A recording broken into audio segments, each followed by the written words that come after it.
Good afternoon, everyone. This is Pawar DC. Welcome to all of you in my channel. Magnetic field due to electric करंटच्या 21व्या लेक्चरमध्ये तुम्हा सर्वांचं पुन्हा एकदा स्वागत. आज आपण एका अशा पॅरामीटरबद्दल बोलणार आहोत की जो एका मॅग्नेटिक डायपोलशी किंवा मॅग्नेटशी संबंधित आहे, ज्याला म्हटलं जातं magnetic dipole moment of that magnet. तुम्हाला डायपोल म्हणायला नको असेल तर तुम्ही नुसतंच magnetic moment of that magnet or bar magnet or magnetic dipole असं सुद्धा म्हणू शकता. बघा की कॅपिटल एम या लेटरने ती मॅग्नेटिक डायपोल मोमेंट आपण रिप्रेझेंट करतो. काय असतो हा पॅरामीटर? तर ही मॅग्नेटिक डायपोल मोमेंट म्हणजे एका पॉझिटिव्ह पोल स्ट्रेंथचा आणि मॅग्नेटच्या दोन फिक्टिटियस पोल्समध्ये असलेल्या डिस्टन्सचा प्रॉडक्ट असतो. बघा इथं बोर्डवर तुम्हाला एक मॅग्नेट ड्रॉ केलेला दिसतोय मी. हा त्या मॅग्नेटचा एन पोल आहे, हा एस पोल आहे. तुम्हाला माहीत आहे की एकदम आउटर एजला इथं अगदी शेवटी आपण असं म्हणत नाही की इथं एस पोल ऑफ मॅग्नेट आहे, इथं एन पोल ऑफ मॅग्नेट आहे. ते जे फिक्टिटियस पोल्स ऑफ मॅग्नेट असतात ते कुठं असतात तर त्या आउटर एजच्या थोडेसे आतमध्ये असतात. म्हणजे हा N pole fictitious poles of magnet आहे, हा एस पोल म्हणजे काय आहे ते फिक्टिटियस पोल ऑफ मॅग्नेट आहे. मग बघा सेंटरपासून ह्या एन पोलचं जे डिस्टन्स आहे ते मी रिप्रेझेंट करते स्मॉल एलने. सेंटरला मी म्हणते ओ. सेंटरपासून ह्या एस पोलचं जे डिस्टन्स आहे त्याला मी रिप्रेझेंट करते अगेन एलने. मग आता ह्या एन पोलमधलं आणि एस पोलमधलं डिस्टन्स किती झालं? L plus L, that is twice L. हेच डिस्टन्स मी इथं लिहिलेलं आहे. ठीक आहे. एन पोलची पोल स्ट्रेंथ बघा, हा pole strength fundamental quantity pole strength small एमने रिप्रेझेंट केली जाते आणि ती कन्सिडर केली जाते पॉझिटिव्ह. म्हणजे एन पोलची पोल स्ट्रेंथ असते पॉझिटिव्ह आणि एस पोलची पोल स्ट्रेंथ असते निगेटिव्ह. ठीक आहे. दोन्हीही एन पोल आणि एस पोलची जी स्ट्रेंथ असणार आहे, तुम्ही बघाल की मॅग्निट्यूड लिहिली मी एम आणि एम स्मॉल एमने रिप्रेझेंट करते मी ती पोल स्ट्रेंथ. म्हणजे मला सांगायचं आहे की मॅग्निट्यूड कशी आहे? एकसारखी आहे, पण नेचर मात्र कसं आहे? अपोजिट आहे. म्हणून एन पोलची पोल स्ट्रेंथ पॉझिटिव्ह एमने आणि एस पोलची पोल स्ट्रेंथ निगेटिव्ह एमने मी रिप्रेझेंट केली. मॅग्नेटिक डायपोल मोमेंट लिहित असताना पॉझिटिव्ह पोल स्ट्रेंथ लिहिली जाते. म्हणजे एन पोलची पोल स्ट्रेंथ लिहिली जाणार आहे इथं, कळतं आहे. आणि ह्या पॉझिटिव्ह पोल स्ट्रेंथचा एन पोलमध्ये आणि एस पोलमध्ये असलेल्या डिस्टन्सबरोबर घेतला गेलेला प्रॉडक्ट म्हणजेच काय असेल तर मॅग्नेटिक डायपोल मोमेंट असेल किंवा मॅग्नेटिक मोमेंट असेल. येतं आहे का लक्षात? तर ज्या ज्या वस्तूला आपण मॅग्नेट म्हणतोय त्या त्या वस्तूला मॅग्नेटिक डायपोल मोमेंट असणं गरजेचं असतं. ठीक आहे. म्हणजे ॲट्रॅक्टिव्ह प्रॉपर्टी दाखवतोय तो मॅग्नेट, डायरेक्टिव्ह प्रॉपर्टी दाखवतोय, इंडक्टिव्ह प्रॉपर्टी दाखवतोय, असं असलं तरीसुद्धा त्या मॅग्नेटला काय असणं गरजेचं आहे तर मॅग्नेटिक डायपोल मोमेंट असणं गरजेचं आहे. बघा याला मी म्हटलं पॉझिटिव्ह पोल स्ट्रेंथ आणि ह्या ट्वाईस एलला म्हटलं जातं magnetic length. The distance between two fictitious poles of magnet is called magnetic length. म्हणजे ट्वाईस एल काय झाली? मॅग्नेटिक लेंथ झाली. बघा आता डायरेक्शन कुणी विचारली तर ह्या मॅग्नेटिक डायपोल मोमेंटची डायरेक्शन असते from S pole of magnet to its N pole. म्हणजे मॅग्नेटिक डायपोल मोमेंट ही एक व्हेक्टर क्वांटिटी आहे आणि नेहमीच ह्या मॅग्नेटिक डायपोल मोमेंटची डायरेक्शन दाखवायची झाली तर ती एस पोलकडून एन पोलकडे दाखवली जाते किंवा रिप्रेझेंट केली जाते. बघा पोल स्ट्रेंथ मी म्हणते की फंडामेंटल क्वांटिटी आहे, म्हणजे तिचं युनिटसुद्धा कसं असेल? फंडामेंटल असेल. पोल स्ट्रेंथ मोजली जाते ॲम्पियर इंटू मीटर या एस आय युनिटचा वापर करून. ठीक आहे. आणि हे ट्वाईस एल मॅग्नेटिक लेंथ ज्याला तुम्ही म्हणताय ते तर तुम्ही पाहतच आहात की काय आहे? Distance between two poles of magnet. म्हणजे हे डिस्टन्स आहे, पुन्हा मी कशामध्ये मोजेल तर मीटरमध्ये. आणि मॅग्नेटिक डायपोल मोमेंटचं एस आय युनिट काय तयार होतं तर ॲम्पियर मीटर स्क्वेअर. हे काय आहे तर S I unit of magnetic dipole moment. ठीक आहे. बरं ही मॅग्नेटिक डायपोल मोमेंट मी तुम्हाला म्हटलं की व्हेक्टर क्वांटिटी आहे की जिला तुम्ही रिप्रेझेंट करत असताना जिची डिरेक्शन रिप्रेझेंट करत असताना तुम्ही S pole of magnet to N pole of magnet अशी रिप्रेझेंट केली. जिचं एस आय युनिट तुम्ही ॲम्पियर मीटर स्क्वेअर हे सांगितलं, सी जी एस युनिट तुम्ही ॲम्पियर सेंटीमीटर स्क्वेअर असं सांगाल. तर एका बार मॅग्नेटच्या केसमध्ये मी ही मॅग्नेटिक डायपोल मोमेंट अशी लिहिली. पण जर आता एखादा करंट कॅरिंग कंडक्टर आहे, वेगवेगळ्या शेपमध्ये तुम्हाला तो दिसतोय, एखादा करंट कॅरिंग कंडक्टर आहे आणि त्या करंट कॅरिंग कंडक्टरचं कन्व्हर्जन आपण एका सर्क्युलर करंट कॅरिंग कॉईलमध्ये केलं, अशा सिच्युएशनमध्ये आपण म्हणतोय की करंट कॅरी करून नेणारी जी वस्तू आहे, ऑब्जेक्ट आहे, सराउंडिंग स्पेसला मॅग्नेटिक फील्ड तयार करतो. आणि मॅग्नेटिक फील्ड तयार करणारी वस्तू म्हणजे काय झाली तर मॅग्नेट झाली. म्हणजे ती सर्क्युलर करंट कॅरी करणारी कॉईलसुद्धा काय झाली, मॅग्नेट झाली. आणि मॅग्नेटला काय असणं गरजेचं आहे, मॅग्नेटिक डायपोल मोमेंट असणं गरजेचं आहे. मग बघा, त्या सर्क्युलर करंट कॅरिंग कॉईलसाठी मला हा सेम फॉर्म्युला तिथे युटिलाइज करता येणार नाही, ज्यावेळेस तो कंडक्टर काय आहे तर एक करंट कॅरी करणारी सर्क्युलर कॉईल आहे. म्हणजे कंडक्टर आता स्ट्रेट नाही राहिला, त्याला बेंड करून तुम्ही त्याचं सर्कल तयार केलं आणि तो करंट आता सर्क्युलर शेप ऑफ कंडक्टरमधून फ्लो होतो आहे. आणि अशा सिच्युएशनमध्ये त्या करंट कॅरिंग कंडक्टरची मॅग्नेटिक डायपोल मोमेंट आज आपण पाहणार आहोत. इथंपर्यंतचं सगळं क्लिअर. आपल्या टेक्स्टबुकमध्ये एक पॉईंट दिलेला आहे डिस्कस करण्यासाठी, तो म्हणजे magnetic lines for a current loop. एक डायग्रॅमसुद्धा ड्रॉ केलेली आहे टेक्स्टबुकमध्ये, ती तुम्हाला मी समजावून सांगते. बघा की नेहमीप्रमाणे करंट कॅरी करून येणारा एक स्ट्रेट कंडक्टर नाही आहे.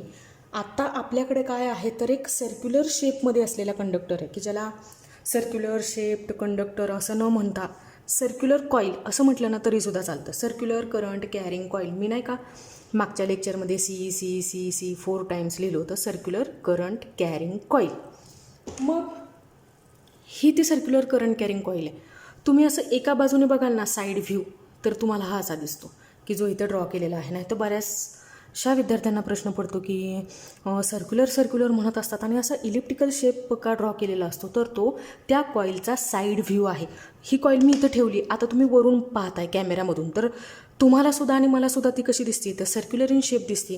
पण ज्यावेळेस तुम्ही तिला एका साईडने पाहाल, एका बाजूने कडेला येऊन साईडने जर पाहाल, तर ती तुम्हाला कशी दिसणार आहे तर इलिप्टिकल इन शेप दिसणार आहे. पण तुमच्या डोक्यात असू देत की ती कशी आहे तर सर्क्युलर इन शेप आहे. तर बघा काय आहे, कॉईल आहे म्हणजे काय आहे तर करंट कॅरिंग कंडक्टर आहे, करंट कॅरी करतोय.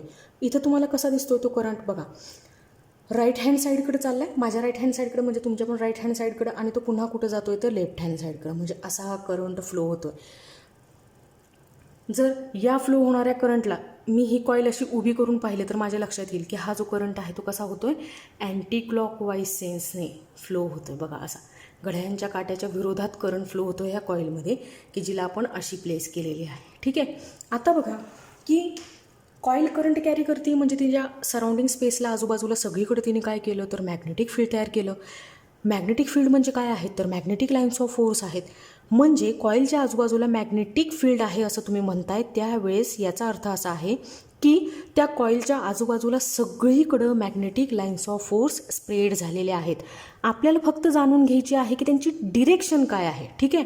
मी काय करते बघा, कॉईलच्या छोट्या छोट्या पॅचवर अगदी एक लेंथ इलेमेंट कन्सिडर करूयात, आणि त्या लेंथ इलेमेंटला मी काय करते, right hand thumb rule apply करते, की ज्या रूलमध्ये स्ट्रेच थंब इंडिकेट करेल डायरेक्शन ऑफ करंट आणि कर्ड फिंगर्स रिप्रेझेंट करतील डायरेक्शन ऑफ मॅग्नेटिक फील्ड.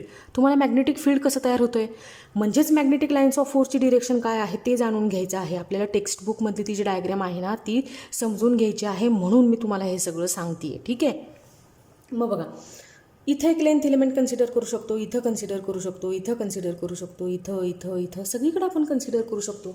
मी एक length element as per hour textbook इथं कन्सिडर केला, इथं. ठीक आहे.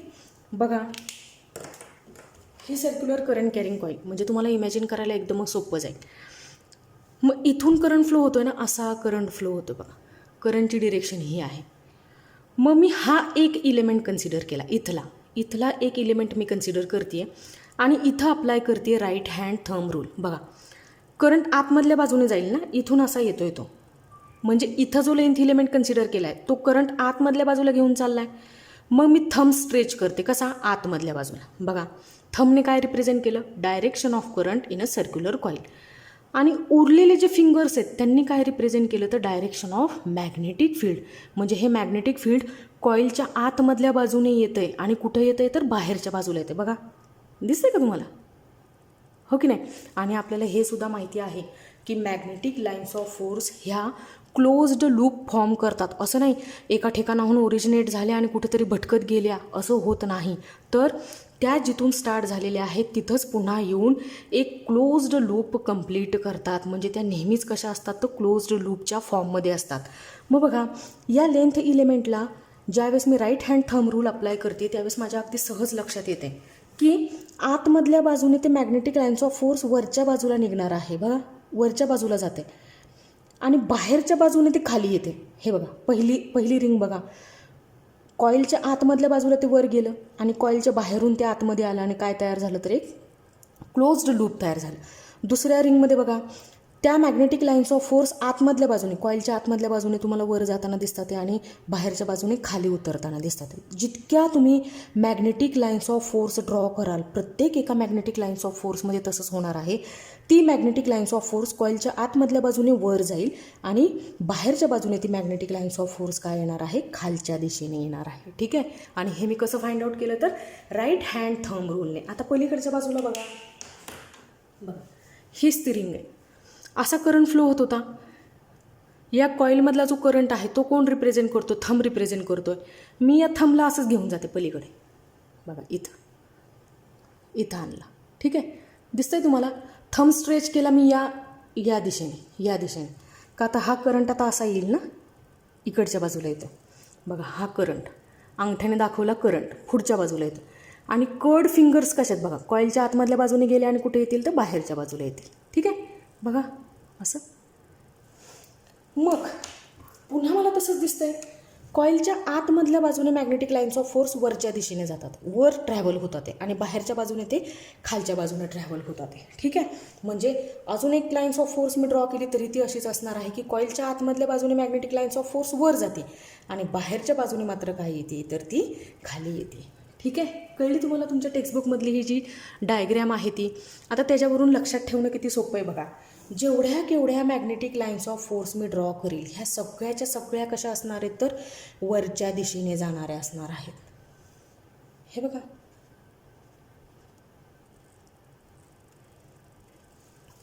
जेवढ्या मी आतमधल्या बाजूला ड्रॉ करील ह्या सगळ्या वरच्या दिशेने जातील.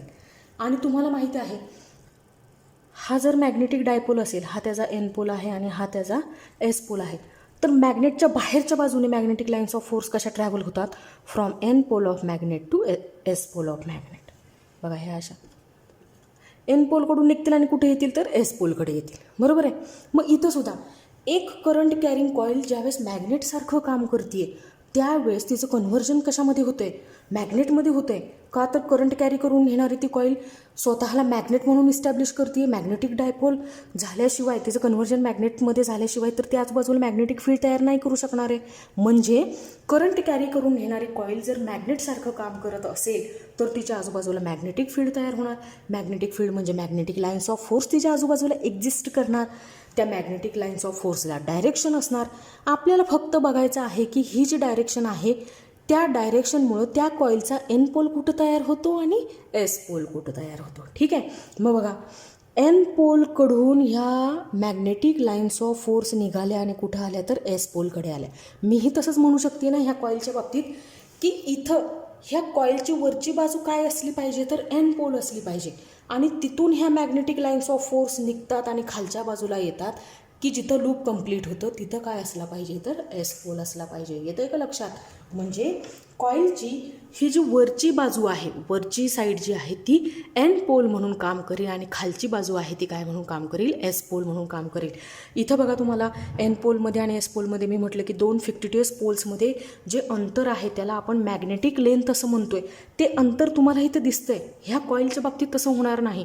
काही वेळेस ते अंतर, वायर जर खूप थिन असेल तर ते डिस्टन्स एकदमच निग्लिजिबल होऊन जाणार आहे. अशा सिच्युएशनमध्ये तुम्हाला लक्षात ठेवायचं आहे की ज्यावेळेस कॉईल अँटी क्लॉकवाईज सेन्सने करंट कॅरी करते त्यावेळेस त्या कॉईलची तुमच्या चेहऱ्याकडची बाजू, म्हणजे आता तुम्ही जी बघताय ती साईड म्हणजे ह्या कॉईलची साईड, म्हणजे तुमची फेस मॅचिंग जी साईड आहे ती एन पोल म्हणून काम करेल आणि अपोजिट साईड एस पोल म्हणून काम करेल. आणि अशा पद्धतीने ह्या सर्क्युलर करंट कॅरिंग कॉईलचं कन्व्हर्जन कशामध्ये होईल तर एका मॅग्नेटमध्ये होईल. आलं आहे का लक्षात? सोप्या सोप्या गोष्टी आहेत, असं नाही की फार अवघड आहे. पण आपल्या जर लक्षात नाही आला एखादा पॉईंट तर मग आपल्याला ते डिफिकल्ट वाटायला लागतं. पण मुळात ते तसं नाही आहे. म्हणजे जर मी आत्ता या कॉईलची मॅग्नेटिक डायपोल मोमेंट लिहित असेल तर मला तिची डिरेक्शन कुठून कुठं सांगता येणार आहे, तर या कॉईलच्या खालच्या बाजूकडून कॉईलच्या वरच्या बाजूकडे, म्हणजेच S pole of magnet to N pole of magnet. कळते का? म्हणजे ती खालून कुठं चाललेली आहे मॅग्नेटिक डायपोल मोमेंट, तर वरच्या दिशेने चाललेली आहे. का? तर आपण हे पोल्सच डिक्टेट करण्यामध्ये सक्सेसफुल ठरलो. आपल्याला कळलं की कॉईलची वरची बाजू एन पोल आहे आणि खालची बाजू काय आहे, तर एस पोल आहे. आणि मॅग्नेटिक डायपोल मोमेंट मला माहिती आहे व्हेक्टर क्वांटिटी आहे आणि जिची डायरेक्शन एस पोलकडून कुठं दाखवली जाते, एन पोलकडे दाखवली जाते. बरोबर आहे. म्हणून आपण असं म्हणू शकतो की ही जी सर्क्युलर करंट कॅरिंग कॉईल आहे ती काय म्हणून काम करत आहे, मॅग्नेटिक डायपोल म्हणून काम करत आहे किंवा मॅग्नेट म्हणून काम करत आहे. मग बघा, मी म्हटलं मग अशी की सर्क्युलर कॉईलची मॅग्नेटिक डायपोल मोमेंट आणि बार मॅग्नेटची मॅग्नेटिक डायपोल मोमेंट आपण लिहिली small M multiplied by twice L. यांच्यामध्ये काय आहे तर फरक आहे. काय फरक आहे मी तुम्हाला सांगते बघा. या करंट कॅरिंग कॉईलची मॅग्नेटिक डायपोल मोमेंट वाढेल, इन्क्रीज होईल. सिम्पल आहे अगदी. कधी इन्क्रीज होईल? ज्यावेळेस कॉईलमधून फ्लो होणाऱ्या करंटची मॅग्नेट्यूड इन्क्रीज होईल. याच करंट कॅरिंग कॉईलची मॅग्नेटिक डायपोल मोमेंट इन्क्रीज होईल. कधी इन्क्रीज होईल? ज्यावेळेस त्या कॉईलचा एरिया काय होईल, वाढेल. कळते का? म्हणजे ही जेवढा एरिया या कॉईलने व्यापलेला आहे त्याच्यापेक्षा मोठा एरिया असलेली जर कॉईल मी घेतली तर तिची मॅग्नेटिक डायपोल मोमेंट कशी असणार आहे, जास्त असणार आहे. आणि ह्या दोघांचं एकत्रीकरण करून ज्यावेळेस मी लिहिते त्यावेळेस मला हे मिळतं M directly proportional to I into A. इथं एकच कॉईल होती. अशा large numbers of turns of coils असतील तर मला अजून एक पॅरामीटर तिथं इंट्रोड्यूस करावा लागेल, तो म्हणजे M directly proportional to N into I into A. ठीक आहे. मग आता एक इक्वल टू साईन आणून एक प्रपोर्शनॅलिटी कॉन्स्टंट मला इंट्रोड्यूस करावा लागेल, कारण हा तर फार काही वेळ आपल्याला चालणार नाही. डायरेक्टली प्रोपोर्शनल साईन फक्त सांगतं की there is relation between magnetic dipole moment and number of turns of coil, magnitude of current and area of coil. ठीक आहे. मग मी ह्याला काढून टाकते आणि याच्या जागेवरती आणते एक इक्वल टू साईन, एक प्रपोर्शनॅलिटी कॉन्स्टंट ज्याला आपण म्हणूयात के, N into I into A. ठीक आहे. नंबर ऑफ टर्न्स 1 2 3 4 5 6 ज्याला नंबर असणार आहे. करंट आपण मोजणार आहोत ॲम्पियरमध्ये आणि एरिया आपण मोजणार आहोत मीटर स्क्वेअरमध्ये. अशा सिच्युएशनमध्ये की ज्यावेळेस मी मॅग्नेटिक डायपोल मोमेंटचं एस आय युनिट लिहिते त्यावेळेस हा जो प्रपोर्शनॅलिटी कॉन्स्टंट आहे तो होऊन जाईल 1.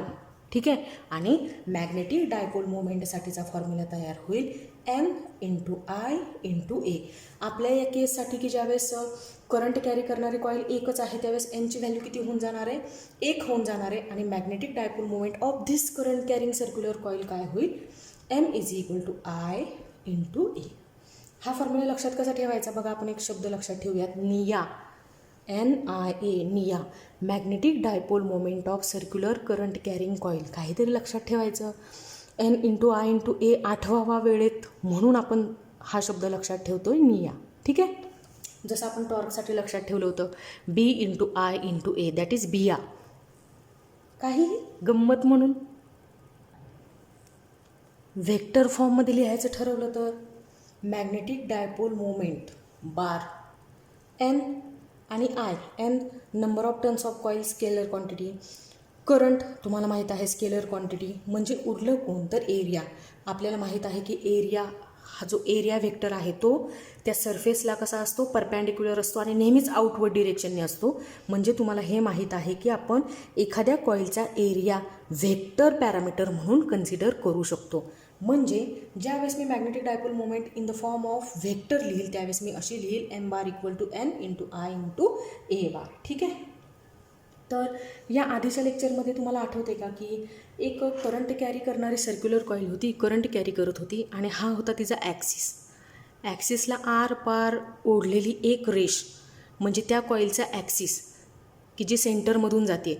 तर त्या ॲक्सिसवर कुठंही एक पॉईंट आपण कन्सिडर केला तर त्या पॉईंटपाशी मॅग्नेटिक इंडक्शन फाइंड आउट करण्याचा फॉर्म्युला आपण ऑब्टेन केला होता, जो असा होता B equal to mu 0 into I into A square divide by 2 in bracket A square plus R square raise to 3/2. आठवते का तुम्हाला? बरं ठीक आहे, बघूयात आपण ते. इथंपर्यंतचा कंटेंट क्लिअर सगळा.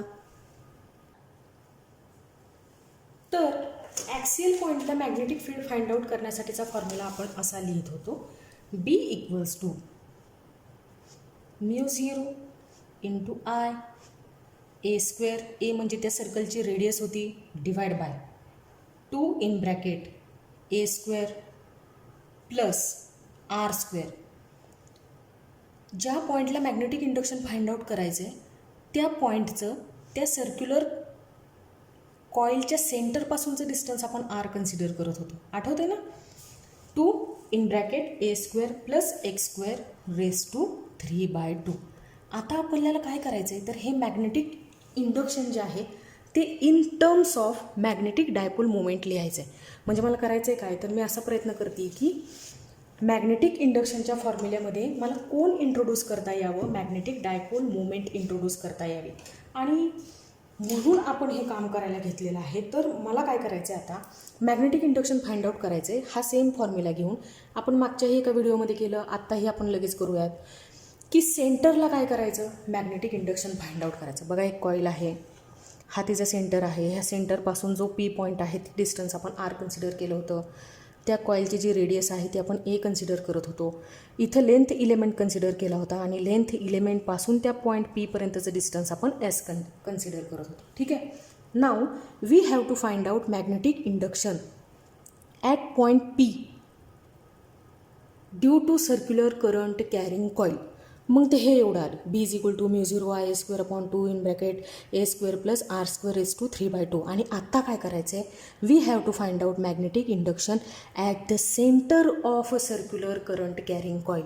मग सेंटरला जर हा पी पॉईंट आला तर हे आर डिस्टन्स कॅन्सल आउट होऊन जाईल, म्हणजे 0 होऊन जाईल. मग आर जर मी इथं 0 सबस्टिट्यूट केला तर B equal to μ0 into I A square divide by 2 in bracket A square plus 0 raise to 3/2. म्हणजे हा रेस टू 3/2 आता कोणाचा झाला, ए स्क्वेअर रेस टू 3/2 झाला, कारण आर तर 0 होऊन गेला. B equal to μ0 into I A square upon 2 in bracket A square raise to 3/2. तुम्हाला माहीत आहे ए स्क्वेअर रेस टू 3/2 आपण असा लिहितो, A square multiplied by 3/2. 2 cancel out होऊन जातो आणि शिल्लक काय राहतो, एचा क्यूब. ठीक आहे. म्हणजे इथं डिनॉमिनेटरमध्ये काय राहील तर B is equal to μ0 into I A square upon 2 into A cube. ठीक आहे. आलं लक्षात इथंपर्यंत. आता मी काय करते बघा की न्यूमरेटरला आणि डिनॉमिनेटरला पायने मल्टिप्लाय करते. असं का करते मी तुम्हाला पुढे कळेलच, आधी आपण मल्टिप्लाय करून घेऊया. बघा मग काय होईल, बी इक्वल्स टू μ0 आय, पाय अगोदर लिहिते, पाय ए स्क्वेअर डिवाइड बाय, हा पाय इथं आतमध्ये घेऊयात, 2 पाय ए क्यूब. ठीक आहे. इथं फोकस करा बरं, इथं पाय ए स्क्वेअर. बघा ही सर्क्युलर करंट कॅरिंग कॉईल आहे, करंट कॅरी करून नेत होती, आणि हिने तयार केलेलं मॅग्नेटिक इंडक्शन पॉईंट पी पाशी हा फॉर्म्युला, सेंटरपाशी हा फॉर्म्युला. तर ज्यावेळेस मी पाय ए स्क्वेअर असं लिहिते त्यावेळेस तो ह्या सर्क्युलर करंट कॅरिंग कॉईलचा काय असेल, एरिया असेल, कारण ए हे त्या कॉईलची काय आहे, रेडियस आहे. Therefore pi A square is the area of circular current carrying coil. मग आपण इस्टॅब्लिश करूयात, पाय ए स्क्वेअरच्या ऐवजी ए, पाय ए स्क्वेअरला आपण रिप्लेस करतोय कशाने, area of circular current carrying कॉईलने. Therefore B equals to μ0 into I into A, याच्याऐवजी ए डिवाइड बाय डिनॉमिनेटर तसाच 2 पाय इंटू ए क्यूब. आता बघा सर्क्युलर करंट कॅरिंग कॉईलची मॅग्नेटिक डायपोल मोमेंट आपल्याला ठाऊक झाली, N into I into A. ज्यावेळेस नंबर ऑफ टर्न्स एकच असेल त्यावेळेस ह्या कॅपिटल एनची व्हॅल्यू असेल 1. Therefore M is equal to 1 into I into A. म्हणजे काय झालं, आय इंटू ए. हा आय इंटू ए इथं दिसतोय का तुम्हाला, ह्या आय इंटू एला आपण रिप्लेस करूयात मॅग्नेटिक डायपोल मोमेंटने. Therefore B equals to μ0 into capital M divide by 2 pi into A cube. झालं. म्हणजे मॅग्नेटिक इंडक्शनच्या फॉर्म्युल्यामध्ये आपल्याला कोणाला इंट्रोड्यूस करता आलं, मॅग्नेटिक डायपोल मोमेंटला इंट्रोड्यूस करता आलं. आता पुन्हा आपण काय करूयात, न्यूमरेटरला आणि डिनॉमिनेटरला मल्टिप्लाइड अँड डिवाइड बाय 2 करूयात. बघा काय होतं, बी इक्वल्स टू μ0 इंटू हा 2 इथं मल्टिप्लाय करते मी, ट्वाईस m लिहिते. या 2ने इथं मल्टिप्लाय करते, 4 पाय लिहिते आणि इथं मी लिहिते ए क्यूब. ठीक आहे, असं लिहिलं तरीसुद्धा चालणार आहे. म्हणजे कॉन्स्टंट मला एका ठिकाणी आणता येतील, μ0.4 पाय twice m upon A cube. कळलं आहे तुम्हाला? म्हणजे एका सर्क्युलर करंट कॅरिंग कॉईलने तयार केलेलं मॅग्नेटिक इंडक्शन कशावर डिपेंड असतं? तर area of circular current carrying coil. म्हणून मी म्हटलं की सर्कल मोठं होत गेलं की काय होणार आहे, मोठं मॅग्नेटिक इंडक्शन तयार होणार आहे.